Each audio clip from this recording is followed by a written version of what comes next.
Good morning. So today is August 12, no. So first trade natin kagabi, no, Monday.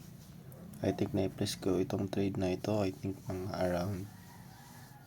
around 9 to 10 ata. Nakalimutan ko na.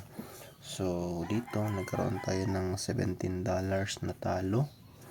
No, so let's discuss ano yung thought process ko dito.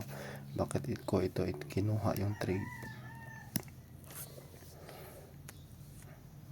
So dito, punta muna tayo sa 1 hour setup. No, tumingin ako ng mga possible setups. So basically ang nakita ko lang dito is mayroon tayong order block, no. Mayroon tayong order block, tapos mayroong rejection, no.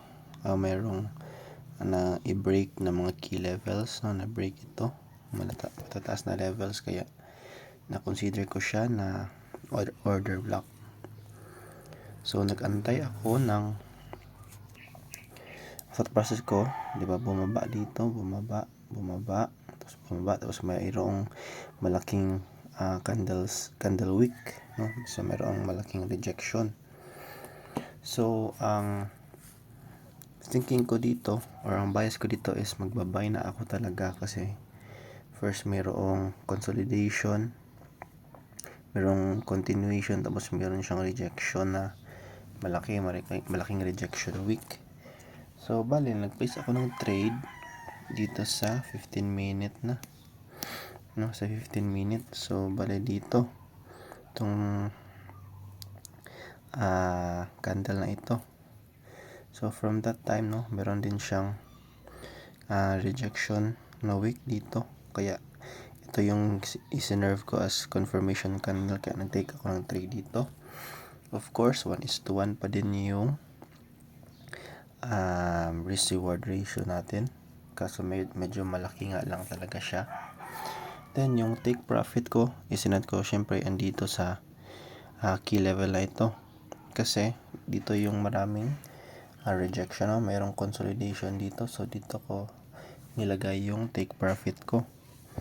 Then actually nakatulog na ako kagabi, no, hindi ko na nabantayan yung trade na ito. But unluckily, no, hindi talaga para sa atin yung trade na yun kagabi. So natalo tayo $17.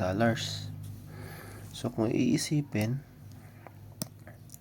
napakalaki ng talo na ito, no, as compared sa mga panalo natin. Pero same lang naman siya na 1:1 risk reward ratio. So I think ang analysis ko lang dito, no, is maybe take more conservative setups, no, na kung matatalo man ako, hindi siya ganun kalala, no, na mas malaki pa yung mga posibleng talo ko compared sa mga panalo ko, no. So parang isang talo lang, ubos lahat yung mga ilang days ko na profit. Pero ganyan talaga, kailangan din part din talaga yan ng trading. Syempre pag nanalo ako dito, malaki-laki din naman yung mananalo ko, mga $17, $18 din. So as long as nag-stick ako sa game plan ko, no, well, this is already good. Part talaga ng trading ang natatalo, so okay lang. Next time siguro adjust lang ako na mas conservative talaga yung magiging mga losses ko. So maybe I will take mga more aggressive setups, no. I would take more aggressive setups. So depende lang din talaga sa quality ng trade. As for me, itong setup na ito, I think this is a good setup. Yun lang talaga, hindi sumang-ayon sa atin yung trade. So yun lang, and maraming salamat.